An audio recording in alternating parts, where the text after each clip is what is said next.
Good morning, I'm Elise Modica, and here's the latest update from Spectrum Autism Research.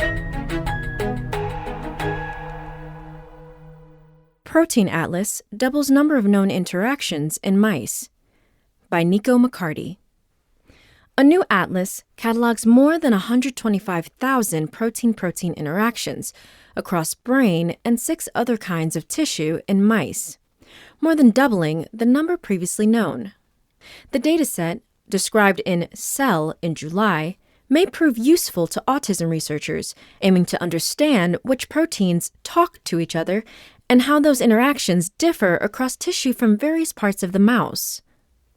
Scientists have typically measured only one protein-protein interaction at a time, grabbing hold of one of the proteins, pulling it from a cell, and seeing which other proteins it is interacting with.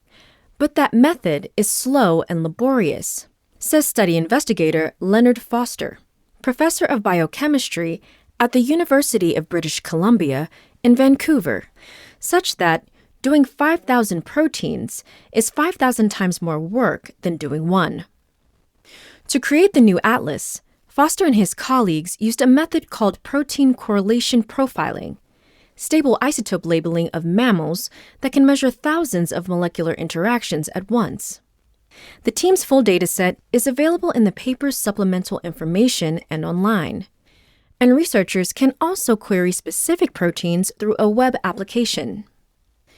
By putting this resource out there, people who already have data on some of these proteins can look and say, "Hey, look, my protein is in there," Foster says.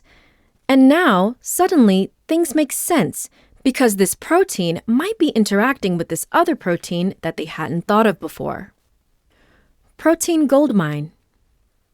To map protein-protein interactions en masse, the team fed 2 generations of mice heavy forms of amino acids, which assimilate into proteins over time and can serve as labels in each of the 7 kinds of tissues tested: brain, heart, liver, lung, kidney, muscle, and thymus. The team extracted labeled and unlabeled protein complexes from the tissues and used an electrified gel to sort them by size and charge. They used mass spectrometry to identify each protein. Comparing the labeled proteins with the control background reveals which proteins are interacting, according to Foster. We do this on a large scale, looking at thousands of proteins, he says. We can simultaneously monitor hundreds or maybe up to 1,000 different protein complexes at the same time. The researchers cataloged between 20,000 and 35,000 protein-protein interactions in each of the 7 tissues, for a total of more than 125,000 unique interactions. In additional experiments, Foster's team benchmarked their atlas against 9 databases that together include more than 82,000 protein-protein interactions. Just 4,354 of the interactions that Foster's team found were documented in those databases, suggesting that much of the dataset consists of new information. Proteins implicated in conditions such as Huntington's disease were significantly more likely than those not linked to any condition to have varying protein-protein interactions across tissues, the researchers found.